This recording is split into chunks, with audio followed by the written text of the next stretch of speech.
Hello दोस्तों, welcome to my tech explanations. दोस्तों, आज हम जिस मौजू पर बात करने वाले हैं वो है वायरलेस चार्जिंग। दोस्तों, वायरलेस चार्जिंग का कॉन्सेप्ट साइंसदानों के दिमाग में उस वक्त आया जब 1891 में निकोला टेस्ला ने अपनी टेस्ला कॉइल इन्वेंट की। निकोला टेस्ला को अल्टरनेटिंग करंट बनाने का मौजूद भी कहा जाता है। दोस्तों, टेस्ला का मानना ये था कि हम इलेक्ट्रोमैग्नेटिक वेव्स की तरह इलेक्ट्रिक करंट को भी एक जगह से दूसरी जगह बगैर किसी वास्ते या तार के मुंतकिल कर सकते हैं, और उसकी यही थ्योरी वायरलेस चार्जिंग की बुनियाद बनी। और इस तरह बहुत से साइंसदानों ने 1891 से ही वायरलेस चार्जिंग के ऊपर तजर्बात करने शुरू कर दिए, और आजकल हम इन वायरलेस चार्जिंग को सच होता हुआ देखते हैं। चाहे वो मोबाइल फ़ोन को चार्जिंग पैड पर रख कर चार्ज करते हुए या अपने इलेक्ट्रॉनिक टूथब्रश को रात भर चार्जिंग के लिए स्टैंड पर रखते हुए, हम जाने अनजाने में इस वायरलेस टेक्नोलॉजी को इस्तेमाल कर रहे हैं। दोस्तों, आज के दौर में वायरलेस चार्जिंग की ज़रूरत और भी बढ़ जाती है, क्योंकि ज़्यादातर गाड़ियाँ बनाने वाली कंपनियाँ अब इलेक्ट्रॉनिक व्हीकल्स या इलेक्ट्रिक व्हीकल्स की तरफ जाती हुई नज़र आती हैं। दोस्तों, अभी तक इलेक्ट्रिक व्हीकल्स में आने वाला सबसे बड़ा मसला चार्जिंग का है। आम पेट्रोल या गैसोलीन वाली गाड़ियाँ की रीफिलिंग तो बहुत जल्द हो जाती है। इसके मुकाबले में जो इलेक्ट्रिक गाड़ियाँ होती हैं उनकी चार्जिंग बहुत ज़्यादा टाइम लेती है। इस मसले के बहुत से हल हैं, लेकिन वो तमाम मसाइल अभी तक इकोनॉमिकली वायबल नहीं हैं।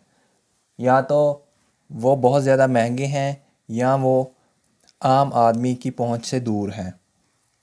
दोस्तों, एक हल जो इस मसले का बताया गया है वो ये है कि चार्जिंग टाइम को कम करने के लिए हम ज़रूरी है कि इस तरह के रोड्स बनाएं जिन पे गाड़ी चलते हुए चार्ज होती रहे, और ये सिर्फ वायरलेस चार्जिंग से ही मुमकिन है। तो अब सवाल ये पैदा होता है कि ये वायरलेस चार्जिंग है क्या और ये काम किस तरह करती है। तो दोस्तों, आगे आने वाली वीडियो में हम इस चीज़ पे गौर करेंगे। दोस्तों, वायरलेस चार्जिंग इलेक्ट्रोमैग्नेटिक इंडक्शन के प्रिंसिपल के ऊपर काम करती है, जो कि एक्चुअली माइकल फैराडे ने 1831 में दिया था। दोस्तों, इस लॉ के मुताबिक अगर हम किसी इलेक्ट्रिक करंट को किसी कंडक्टर या वायर के अंदर से गुजारते हैं तो उस वायर के क्रॉस एक मैग्नेटिक फील्ड पैदा होता है। ये मैग्नेटिक फील्ड ना तो नज़र आता है और ना ही इंसान इसे महसूस कर सकता है, लेकिन अगर हम किसी कंडक्टर या किसी कॉइल को इस वायर के ऊपर रखते हैं तो उस कॉइल के अंदर वोल्टेज या ईएमएफ फोर्स पैदा हो जाती है। तो इसी तरह कॉइल के अंदर से करंट गुजरने पर जो मैग्नेटिक फील्ड पैदा होता है, दूसरी कॉइल में भी उसी तरह का मैग्नेटिक फील्ड पैदा हो जाता है। दोस्तों, इन दोनों कॉइल्स का आपस में जुड़ा होना भी ज़रूरी नहीं होता, और यही है वायरलेस चार्जिंग की बेसिक्स। लेकिन दोस्तों, इस अमल में सबसे बड़ा मसला जो है वो डिस्टेंस का है। इस एक्सपेरिमेंट के अंदर इस तरह से जो इलेक्ट्रिसिटी जनरेट होती है उनमें दोनों कॉइल्स को के दरमियान डिस्टेंस बहुत कम होना चाहिए। और दूसरा बड़ा मसला तब आता है जब ये फील्ड रेडिएट करता है। मैग्नेटिक फील्ड रेडिएशन का मतलब ये है कि जो मैग्नेटिक फील्ड जब किसी वायर के क्रॉस बनता है तो वो हर तरफ फैल जाता है, जिससे इसकी एनर्जी या इसकी पावर जो है वो बहुत कम रह जाती है।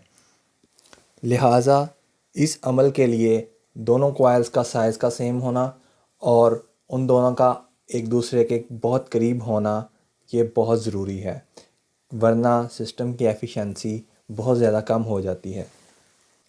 तो दोस्तों, इन दोनों कॉइल्स का फासला जो कि साइंसदानों के मुताबिक 1 मिलीमीटर होना चाहिए। इस चीज़ को कपलिंग फैक्टर भी कहते हैं। एक परफेक्ट सेटअप के लिए ये कपलिंग फैक्टर 1 होता है, और रियल वर्ल्ड में इंडक्शन चार्जेस जो हम इस्तेमाल करते हैं उनका कपलिंग फैक्टर 3 या 0.6 तक होता है। अब इलेक्ट्रिक कार्स के मामले में देखा जाए तो ना तो वो 1 मिलीमीटर ज़मीन से ऊंची होती हैं और ना ही वो इस तरह से पार्क की जाती हैं कि वो एग्जैक्टली उस पोजीशन के ऊपर जाएं जिसके ऊपर कॉइल पड़ी हुई है।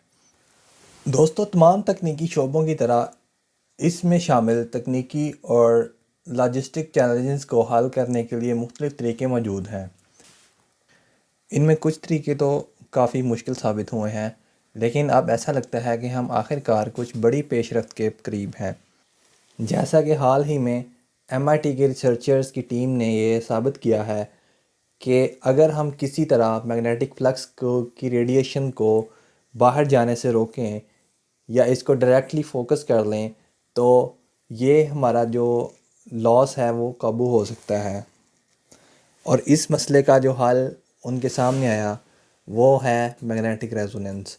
दोस्तों, मैग्नेटिक रेजोनेंस एक इटसेल्फ बहुत कॉम्प्लिकेटेड टॉपिक है, लेकिन अभी के लिए आप यही समझ लें कि मैग्नेटिक रेजोनेंस कॉइल की रेजिस्टेंस, इंडक्टेंस और डिस्ट्रीब्यूटेड कैपेसिटेंस की सेम रेजोनेंट फ्रीक्वेंसी के ऊपर मुआफ़क़त या ट्वीकिंग है।